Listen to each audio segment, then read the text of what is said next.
Muito bem, graças a Deus estamos de volta para mais um estudo bíblico aqui da Arca e hoje a gente vai terminar a série de estudos sobre Davi, os erros e acertos de uma pessoa segundo o coração de Deus. A última fase do nosso estudo é sobre a fase de Davi como rei de Israel. No episódio anterior, a gente falou a respeito dos erros de Davi nesta fase e agora a gente vai falar dos seus acertos, né? E aqui tem uma relação dos principais acertos que Davi teve nessa fase, né? Com certeza não foram só esses, mas a gente destacou aqui alguns que são bem interessantes da gente estudar e entender um pouquinho como que Davi reagiu diante dessas situações e como que ele acertou. Em primeiro lugar, a gente vê o desejo de Davi de construir um templo para o Senhor. É interessante, Davi, ele um dia acorda, olha para a casa que ele morava, a situação que ele estava, e viu que estava muito confortável, tinha uma boa casa, tinha uma boa estrutura, mas a arca do Senhor estava numa tenda, uma cabaninha, e ele desejou construir um templo para o Senhor. É curioso porque Deus não pediu o templo, não existe, né, nenhuma situação ali das Escrituras Deus ordenando a Moisés que construísse um templo para ele, o Senhor, quando o povo estivesse na terra de Canaã. Não tem isso. Mas é curioso ver o desejo de Davi de ter esse templo onde Deus pudesse ser adorado, onde o povo pudesse consagrar as suas ofertas, né? E esse desejo foi um desejo que nasceu no coração de Davi e ele, né, conversou com né, o profeta da época e para Davi era, né, um grande prazer poder fazer uma obra como essa. Acontece que Davi tinha muito sangue, né, que ele havia derramado em função das suas conquistas. E Deus falou, não, Davi não vai construir esse templo, mas o filho dele vai construir, né? Deus fala para Davi através do profeta que, ok, mas quem vai levantar o templo não vai ser Davi, sim o seu sucessor. Então, o desejo, né, de construir esse templo certamente foi uma coisa, né, muito positiva da parte de Davi. Mostra o desejo que ele tem, né, que ele tinha de adorar ao Senhor, de dar honra ao Senhor, né, por tudo aquilo que Deus tinha feito na sua vida, todas as conquistas, todas as vitórias que Davi obteve. Então, esse certamente foi um grande acerto, né? Foi um desejo espontâneo da parte de Davi de levantar um templo dedicado ao Senhor. Segundo acerto, e talvez seja até difícil para alguns entenderem como um acerto, né, que são as suas conquistas. E por quê? Né? Porque a palavra do Senhor diz que aonde Davi passava, né, as batalhas que ele entrava, Deus dava vitória. E Davi sempre teve uma preocupação de entrar nas batalhas certas, né? Mas essas vitórias, elas eram muito sangrentas em alguns casos, né? Então há quem diga que talvez, né, valorizar esse aspecto de Davi não fosse tão bom. Mas o fato é que as conquistas de Davi foram importantes para Israel, primeiro para proteger o povo, né, o povo de Israel, contra os ataques dos inimigos, principalmente os filisteus, mas não eram só eles, tinham, né, também os outros cananeus que viviam ali nas vizinhanças, né? As conquistas de Davi, elas também foram importantes porque permitiram que Davi expandisse o seu reino, né? E essa expansão certamente trouxe prosperidade para o reino de Davi, porque os povos conquistados, eles tinham que pagar tributo, e esse tributo abastecia Israel com recursos. Então, esse foi o segundo, digamos assim, né, acerto de Davi, né? Terceiro, a gente vê que Davi, ele, quando já estava com seu reino estabelecido, ele perguntou se tinha alguém da família de Saul que ele pudesse ajudar de alguma forma. E encontraram um filho de Jonatas, no caso, né, o neto de Saul, que era aleijado dos pés, e Davi, até pela aliança que ele tinha com Jonatas, Davi traz, né, esse rapaz, o nome dele é Mefibosete, traz esse filho de Jonatas para ser cuidado pela corte de Davi, e todo o suprimento, toda a necessidade que esse homem tivesse, Davi estaria ali para suprir.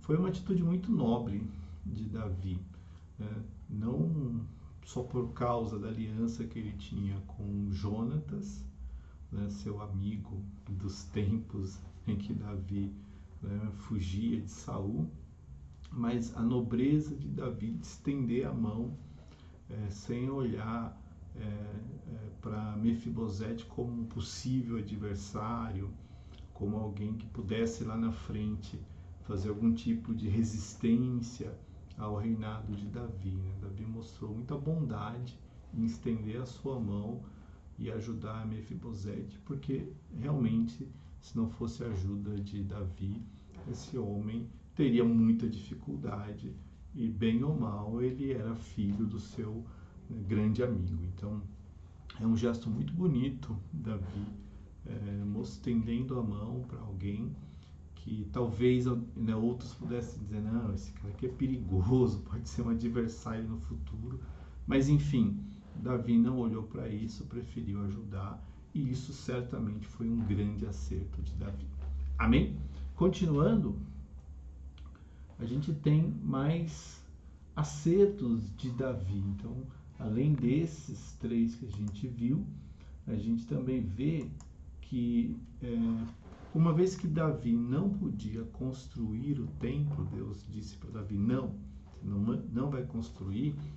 Davi fez uma coisa que foi tão boa quanto a própria construção, né? Que foi preparar tudo que era necessário para a construção do templo.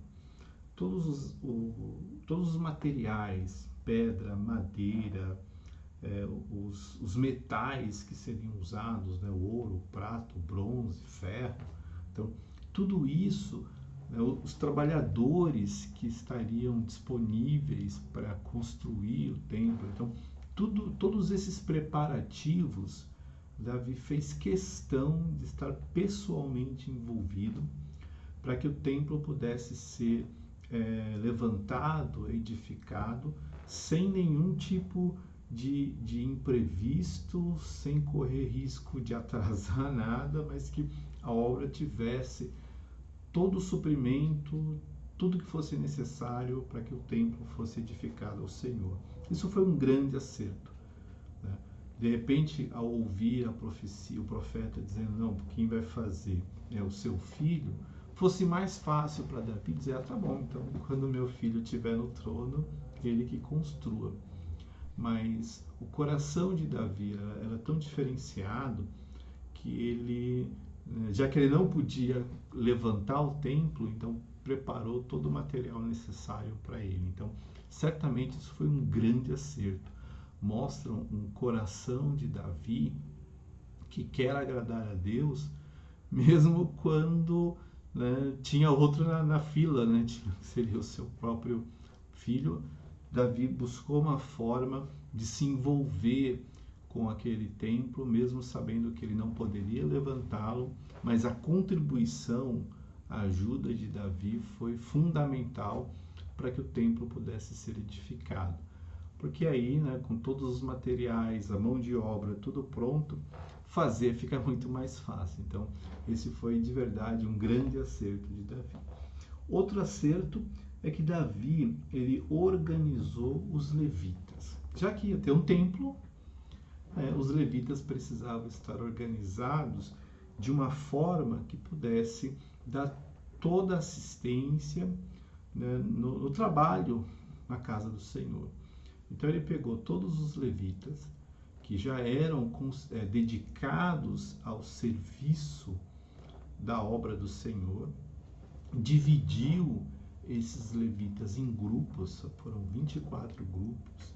Além disso, Davi estabeleceu, né, os músicos que tocariam nas festividades, nas cerimônias relacionadas na casa do Senhor, nas festas dedicadas ao Senhor e que estavam registradas na lei. Davi também definiu os porteiros que ficariam responsáveis em guardar as portas dos templos, com seus turnos. Davi definiu os tesoureiros que ficariam responsáveis em controlar todas as ofertas que eram dedicadas ao Senhor.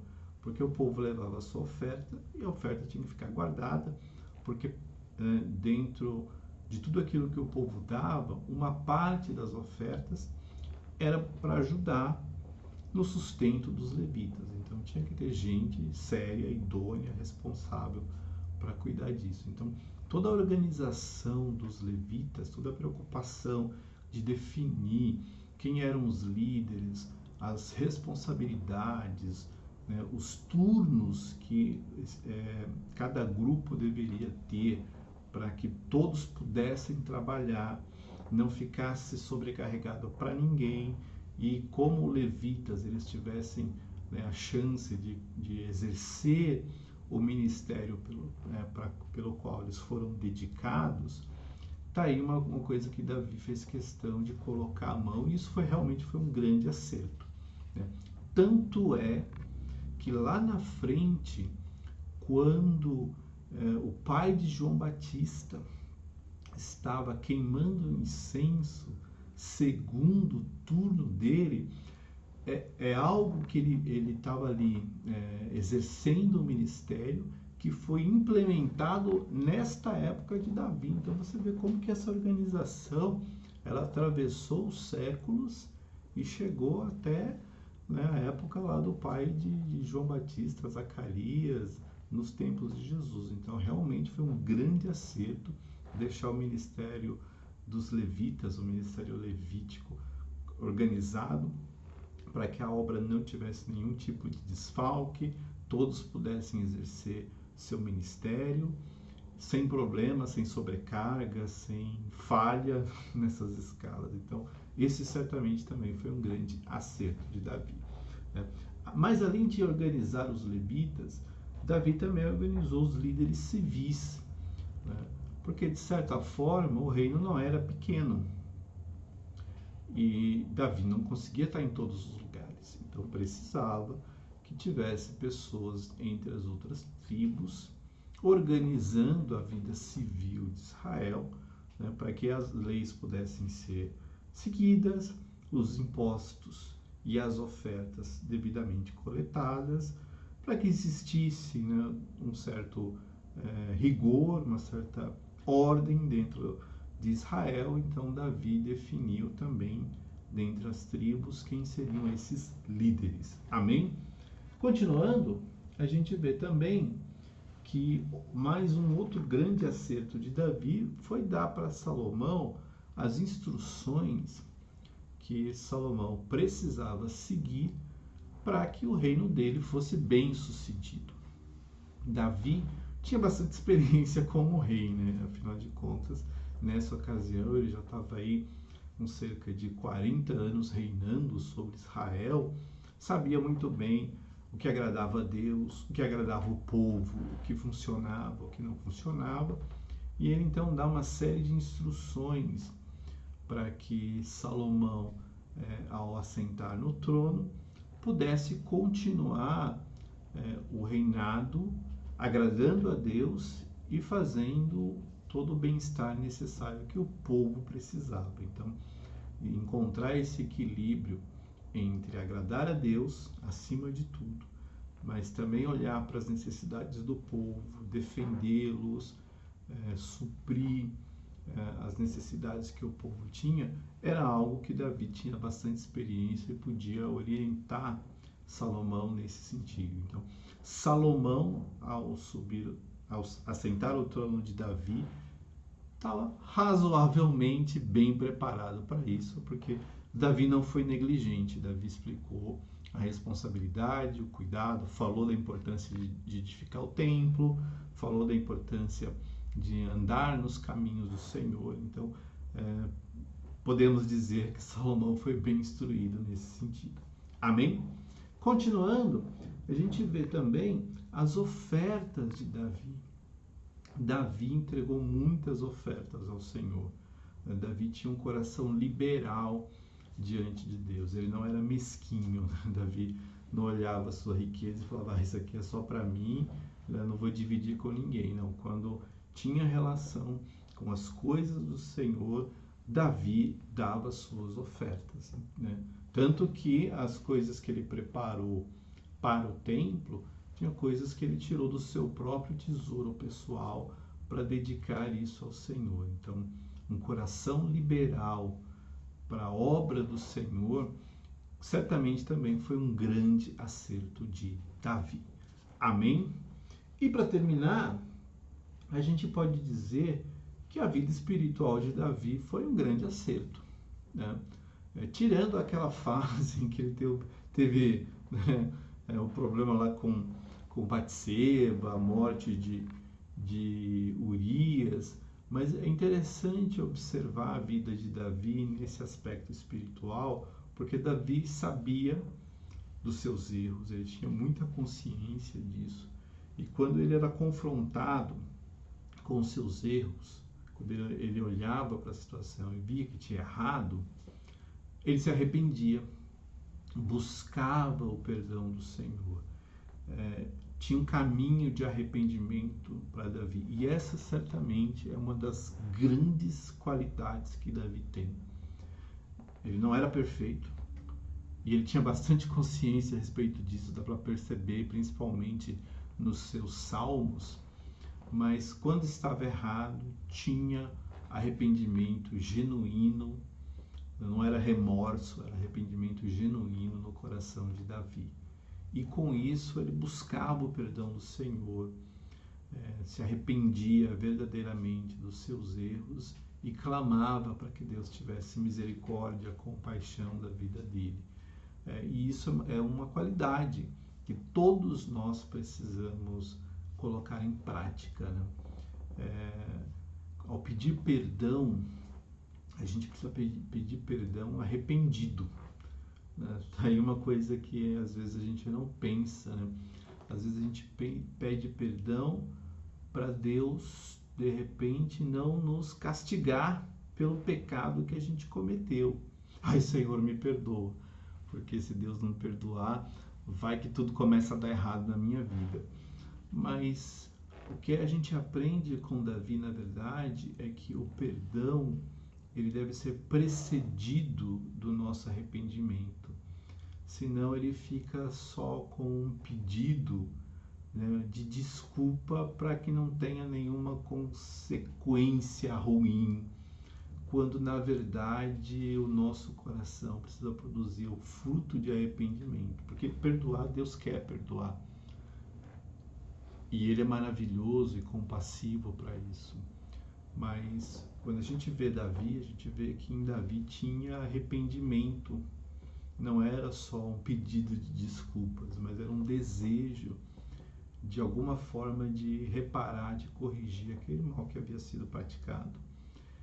Isso precisa estar em nós de alguma maneira, sabe? Quando a gente pede perdão para o Senhor, o perdão tem que ser precedido pelo arrependimento, porque a palavra do Senhor diz que um coração quebrantado Deus não despreza. Então tem que ter arrependimento, tem que ter reconhecimento do nosso erro e um desejo de não errar de novo.